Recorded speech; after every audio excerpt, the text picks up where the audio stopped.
everybody. What a great film. And thanks for staying, because the filmmaker himself, the artist, will be here in a mere moment. Seamus will be here, but we've got the editor, of course, as well here. Sebastian Gollek, please come on stage. This is your applause.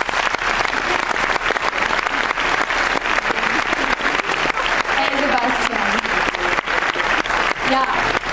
Schön nochmal, dass ihr alle bei der Berlinale seid. Welcome to the Berlinale in Panorama. And we're waiting for the director, but the editor was right outside, and I said, come on stage, because these 2 minutes we can talk about editing in Berlin. You edited again.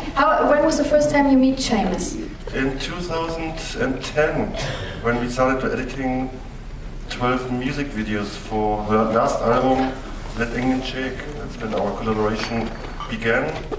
We continued doing a couple of short films, and then in 2012, right after, the idea came up that we start the next project together, like from the ground on.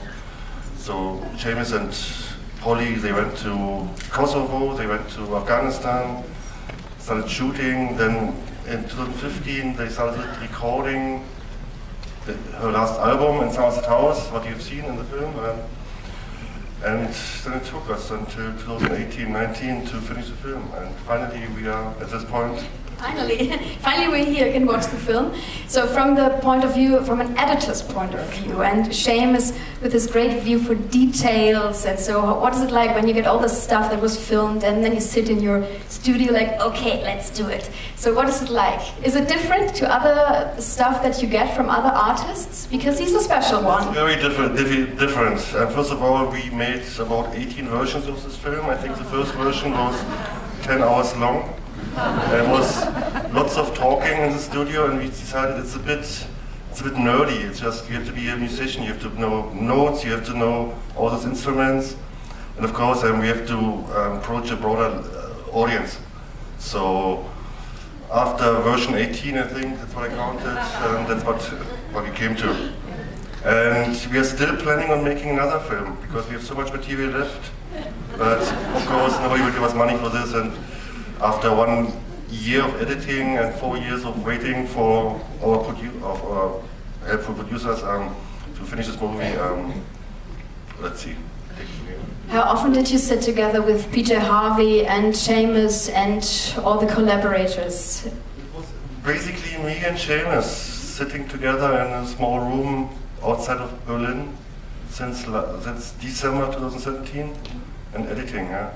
And our producers, Polly, they were all in London, but it's easy to just travel and to just talk to them on a daily basis and send some rushes and get lots of criticism, and you can't do this, and you have to show Polly more, and you have to more music, and it's a tough choice, like, especially if you have 26 days of shooting music in the studio. There are like 20 songs, how you approach it, how you choose songs, how you take the songs that are representing her work best, but also your preferences, because you grow fond of the music and you just want to deliver what you like the most, what you saw all those years on your screen. And Seamus isn't here yet, so we can ask, is he difficult to work with? He's the most lovely guy. Everybody who's looking for a great director to work with, my recommendation goes to Seamus. He's difficult because he's a photographer, he's not a filmmaker, but that makes it a unique approach to editing. It's not scripted, like you have no idea how the story will end, how the montage will look like. It's just, it's like editing a photo book. I don't know, it's more like the approach of having 5,000 pictures and then making a choice. 100 photos go into a photo book. And it's probably the same process that we experienced here when putting together the film. Yeah, that's interesting, because I can imagine for the musicians it must be also very spontaneous. They didn't rehearse a lot. Then they fly over there, and they don't rehearse. They just travel around. They look around. They make photos. They film. They talk to people. So, and also for you, the editor, you get the stuff, and it's also like a puzzle, as you said. So for everyone, it's really spontaneous and on the hoof, as you would say. It's also a very collaborative system of cataloging stuff, because if you have like almost 10 years of shooting, or then 5 years of core shooting, and it's like, don't want to go into like nerdy details, how many terabytes a project takes up on your computer, but it's a lot, and you have to have a very special system of approaching systems, or like pictures and stories, and it's like you develop a own language, like what I and Seamus developed, like just to know which part in Afghanistan we're talking about, which guys we are talking about in Kosovo. What was your favorite scene or part of the film where you sat in front of your computer and said, like, great, look at this picture, that's great? I like the pictures of the American soldiers with the sheep the most. And there are more pictures like this, but it's the most iconic picture for me in the film. Do you know actually about the situation in Somerset House where they filmed the people who looked at this sort of installation? A little bit? Yeah, come on, we need all the dirty details. Seamus, are you here yet? Then come on stage. If not... He's lazy.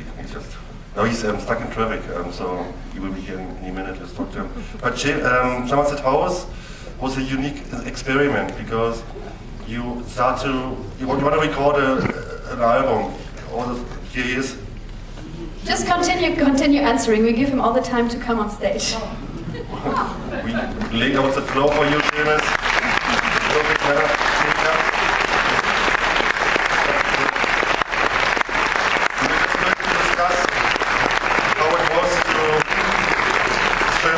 How the musicians felt.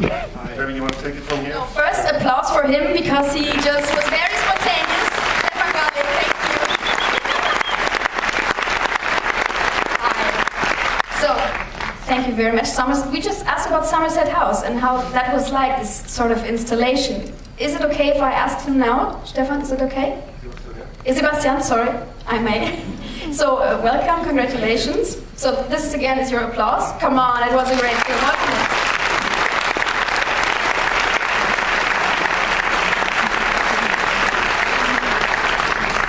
Yeah, I was wondering how many hours or what kind of period the people had to see this sort of installation and watch Polly and the others making music for the film. Because you filmed them from your perspective, and was it just from 3 to 4, and then everyone could go again, and next day you continued? It was an hour, 50 minutes to an hour each time, and it was 3 times a day. And they were specific times. I suppose the musicians got to know when people were coming in, but it was 3 times a day. I think last Sunday might have been 4. Yeah. By the way, you got to do something about the metro system here. It's terrible. Kidding. Come on, everything is great in Berlin. So how was it? Because you once said we did everything on the hoof, so to say. How was it for the musicians as well? How much was ready for the music? How much did Polly write down? Go into the studio and said, okay, let's do this song now. How spontaneous was everything? I think there's a lot of spontaneity. I mean, obviously she'd written the songs, the lyrics. There was probably some kind of arrangement. I'm sure she'd worked out how she was going to vocalize, because the shape of the song would be very important at that point. But then once they got inside, it was what instruments. So sometimes they were playing with which instrument. Would it be a violin? Would it be a saxophone? Would somebody do something funny with the shaker? So it was a lot of spontaneity. It was very much on the hoof, yeah. But there was a foundation there already. Yeah. And this piece of artwork that she contributes to this film and your piece of art, it's a great combination. Did you do something like this exactly before? Is this your first film in this direction, having a great woman at your side? I did something else. It wasn't a feature film. It was a 15-minute piece. Again, Sebastian did the editing. Sebastian's from Berlin, by the way. Okay. I was told to mention that. Okay. I did a piece called Snake, which was about Afghan women's poetry. 2 lines, like haikus, and I think it's 11 and 9 syllables. And they were women that largely illiterate, couldn't read or write, but it was an oral, anonymous poetry form. And I was doing this with another woman, and we did a book of, again, poetry and pictures, and I made a short film about that. So it was kind of similar, but this was much bigger and more complicated. You traveled a lot for your work and shot a lot of great photos as well, and been to Afghanistan a lot. So when traveling again for this project to Afghanistan, did you know the places where you wanted to go? Like, okay, we meet, I don't know, special names or friends you've got over the course of the time, or did you also experience something new for you? Both. There was a lot of stuff that I did know, but there were things that whenever I go to Afghanistan, I will go back to because I know that they're interesting, and it's interesting to see how things have changed. And you know, with an archive of work that you've been there before, it's nice to go back from somewhere that you've been to in 1994 to 2004, 2014. So that's interesting to build up an accumulation of work, but very much open to new things. And somewhere like Afghanistan, you're driving and something happens, and you stop the car and you get out. And that can lead to things, and you talk to people, and they're very open. They're very interested in what you're doing, and then suddenly you're in someone's house, and an adventure starts. So, you know, this whole project had to be approached that way, you know, very open till the end, how we'd end up using. I mean, the narrative, for example, the voiceover, it was always there as a possibility, but we pretty much put the film together a certain way before we decided we would try this, and it seemed to work as soon as we did it. But we were not going to use it at one stage, so it could have gone in many different directions. Yeah, a lot of choices. You've got very much an eye for detail, the grand piano with the bricks, or the film roll with a nail through it. Do you sometimes then, when you have your camera in your hand, the film camera, you think, oh no, I want to have my photo, you know, want to take a photo right now, or could you just switch and do a photo as well? I do, and it drives him nuts, because with the camera that I use, I can be filming, and then you can take an image, which gives you a perfect image. But the problem is it breaks the flow of the sequence. So sometimes we're looking at this thing, this is going really well, we just need another 10 seconds. Shit, you took a photograph. But it was always worth it. Yeah. So if you have any questions, please, of course, because that's why you're here for. Raise your hand. There we got a question.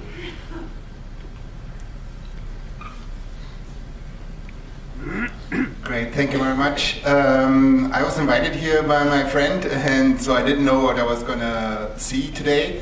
I was wondering, there was a bit of well, I let myself flow with the film, obviously, but your editor mentioned that while you weren't here, that it felt a little bit like or that your approach was a little bit like creating a picture book, that you had a lot of images, a lot of pieces that you could choose from, the length of the time of filming and putting it together.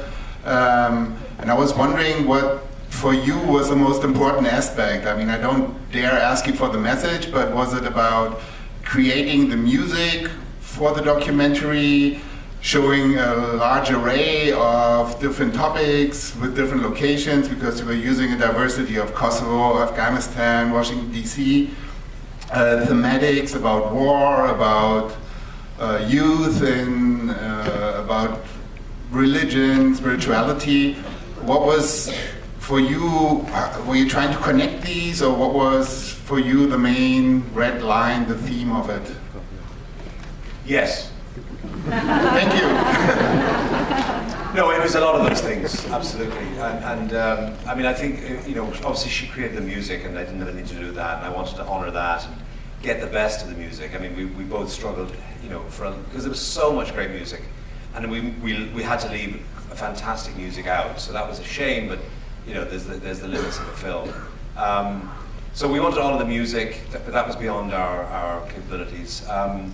Really wanted to tell stories from the places that inspired the songs. That's the sort of, that was the basis for the film.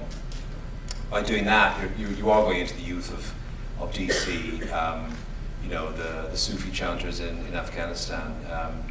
You know, the best way to represent them is to see them doing what they're doing, and the passion of how they do it. So it's really, Somerset House was about trying to capture the creative process in its essence, and how it manifests itself. But really, the places that the songs came from, the stories and people from those places. It's a film essay, so it's a very mixed bag. But I think we tried to unify it, and the flow was very important, very, very important. And I'm glad that you said you went with it, because that's the only way to, I think, take this film on, is to just go with it. obviously raise your own questions, but just go with it and be open to it.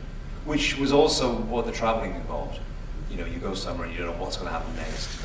Really wanted that element of surprise which you get with traveling, and I think the film at times has turns that surprises you, and that was very intentional. Thanks. Vielen Dank. Thank you. More questions? Hier in the 6th or 8th row, genau hier vorne rechts einmal.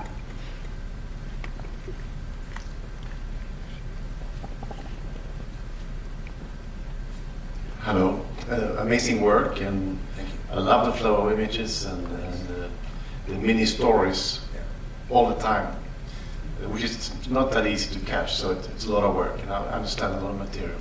But how did you get to meet P.G. Harvey?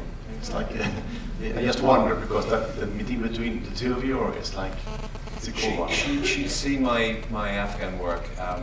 She was researching Letting Them Shake, that album, and I think she was looking at Afghanistan because she was also looking at Iraq, and been going through letters from soldiers in the First World War back home, blogs written by American soldiers in Afghanistan, British soldiers, documentaries about Afghanistan. It was all these sort of war, history, empire themes, and the exhibition of mine was on in London at the time, and she saw the work, and it spoke to her in some way, and she got in touch. I mean, she has a tendency to do that. You know, if she likes something, she just goes directly to the source. So that's how it started. Congrats. Thanks. And when she said she was going with you, I don't know, friends or family said, no, you can't go to Afghanistan, that's dangerous. You've been there a couple of times. Did you just say, come on, I know everyone, it's not because you said also, we don't know what will happen the next day or around the corner. I didn't. I very deliberately said we don't know what's going to happen, and you know, I made an offer. I was there. Actually, no, I wasn't there at the time. I think I was. We were going to go in June, and she decided not to go because it was actually there was a lot of stuff going on with fighting. You know, the Taliban were doing certain things. But I was there again in December, and I was at the end of the project I was doing with the Afghan poetry project, and it struck me that it's a good time. You know, I had a good setup in the house, a good driver. The basis was good there for a week. There wasn't much happening in terms of fighting. Of course, there was always the possibility of a car bomb or something, or a kidnapping, but that could happen to anyone. But I said, look, you can come, and I think it's very safe. And I think it's the safest way of doing it, which is not to go with big security, but go with a local driver that I have, and we won't be noticed, and we'll be in and out, job done. But it's up to you. I mean, she thought about it for a few days, and I think struggled with it. I mean, she was surrounded by people saying, don't go, but she came. And she didn't regret it. No. More questions, please. Now you have the chance to ask. Ja, hier immer vorne in der Mitte.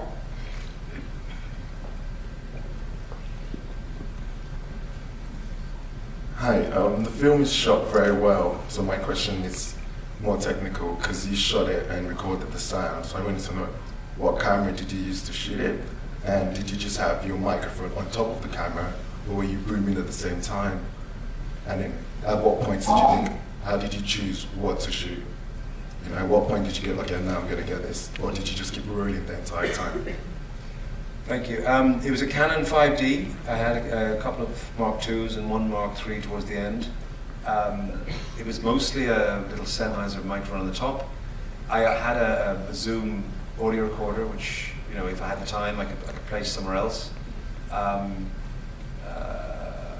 was the sort of that was the field stuff, no boom. And then in the Somerset House situation, it was very good because all the musicians and the producers had radio mics, because they were broadcasting that outside to the audience. So we had all that material, which was a huge amount, but that was good quality. Sometimes, you know, the microphone would rub against someone's sweater or something. Generally speaking, it was very good. And what to shoot? I mean, I think it's, you know, it's like taking a picture. You have a choice. It's informed by what you're after, what you know, what excites you, what you think is useful, and then the rest is up to you. Thanks. All right, thank you. Thank you. More questions? Has Holly Jean seen the film yet? She has, yeah. Yeah, she does. She likes it a lot, yeah. I mean, the one thing I think it did for her is it surprised her, which I was delighted about, because you know, she didn't really see it until quite late, pretty much when it was done, and you know, she's seen little bits and pieces over the time because the music films, but had no idea how we were going to put the Somerset House stuff with this, what we would include. Even what songs were going to be featured, she didn't know any of that stuff. So, but she was genuinely delighted with it. Yeah, thank you. Must be so boring then to do a normal music clip after such a project. No. No, it's fine. But it's a great piece of art that came out of it. Perhaps some tips of you with your, you've got so many prizes and you make such great photos. And when was the point where you knew, okay, I think I'm talented? Or were you born with it? Now, you know, for young film or photographers or filmmakers, when is the point where you know that you can do it? Don't be ashamed to answer. I think it's about work, honestly. I think it's about hard work. I mean, you know, people have asked me today in the interviews like about Polly and what makes her unique. She works really hard. You know, she goes every morning to write. And when I'm working, and it's you know, it's about hard work, and that's the thing I would say. Work hard. Work hard, everybody. Habt ihr noch Fragen? Any more questions? Hier vorne in der dritten Reihe bitte noch einmal. How long did the recording take for the album in the Somerset House? 5 weeks. Okay. It was supposed to be 8, but you know, they had this very bright lights inside because they were making the windows dark. So in order to see through this darkened filter, they had to make it really bright inside. You don't see that in the exposure because it's compensated. So I think everyone was speeded up. You know, people weren't sleeping at night because they were still like this. Yeah, and you said on Sundays. So Yeah. were they recording like 7 days a week, or? It was one day off. Sunday was off. But it was 5 weeks straight through, yeah. And they had given themselves... I think the other thing that they hadn't accounted for was, in a normal recording session, you have people taking tea breaks, you know, and somebody goes out for a cigarette. They couldn't do that because there was an audience at times, and they had to keep going. And there were 8 people, so... I mean, somebody said she's found the perfect way, you know, to get highest production out of musicians. Putting pressure on yourself. Yeah, I'm just by, you know, having this art experiment, and actually they you know, half the time. But it was unexpected. I mean, you know, everyone was thinking it was going to be 8 weeks, and it was done in 5. Musicians, when they knew, okay, now there are people watching. Are they behaving differently? Are they playing differently? Are they acting differently? I don't think so. I think when you're inside, because I was inside most of the time, you weren't really aware of the audience. I think if you were, then it would affect you in a bad way, and I don't think they were affected in that way. I think they were genuinely, every so often someone would say something, oh my God, is there someone, are they out there, are they listening? So they had to forget themselves. Yeah. Eine Frage hier in der zweiten Reihe, bitte einmal Mikrofon nach vorne. Ach super. Hello, thank you for a great film. I just wanted to ask, how did you choose where to go? Was it a deliberate choice, or did you see the connecting dots in the beginning, or was it more in hindsight with the kids and the violins? A bit of both. I mean, mostly it was Kosovo came because we talked about going to Kosovo, and I'd been there in the 90s covering the war, and I had pictures from there that I'd showed to Polly, and she actually began writing poetry based on that. So it was always a thought. And then we got this invitation out of the blue to go to Documentfest, the documentary film festival in Prizren in southern Kosovo. So that came out of the blue, we went for it, and that started the project. So that was there, and it was a great trip, and Kosovo was an amazing place. So that was the beginning of it. And then the Afghan thing came up because I was there in 2012. I mean, this has taken quite a long time, this project, because it's been slowly done. We sort of added bits, you know, and then the next trip is another 2 years later, a year and a half later. And then DC we sort of decided actually we don't want to do all places that are very foreign, very, very far away. Something closer to our own culture, but not London, not England, and not New York for America, or LA. DC then, center of Western power, and people in DC decide the fate of people in Afghanistan and Kosovo. So it's sort of the dots joined themselves. Then when we looked into DC and thought about it, isn't there a lot of poverty in DC? Haven't we read reports about there's a DC that people don't talk about? And that was very interesting. So inevitably then we were drawn towards the youth and found these people who were amazing and they shared their stories with us and then went from there. So it's just, again, just being open to who you meet and where that leads you. Let the material lead you. Thank you. Thanks. Next question, please. In row 5 in the middle.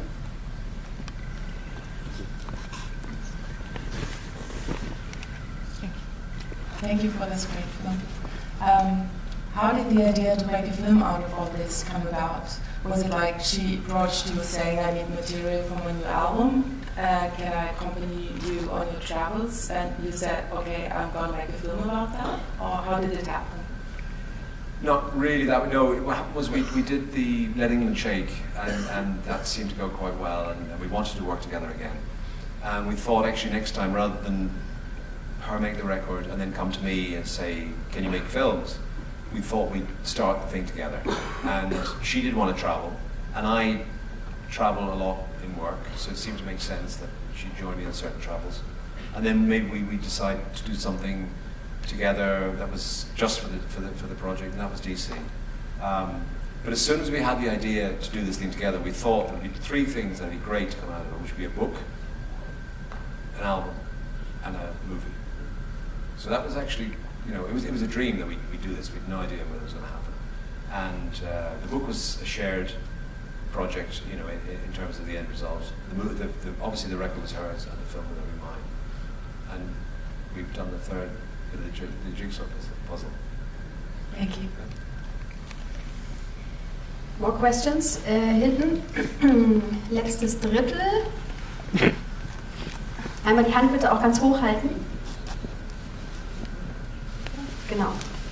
Ganz hinten, stehen Sie, can you stand up please, just that we can see you? Yeah.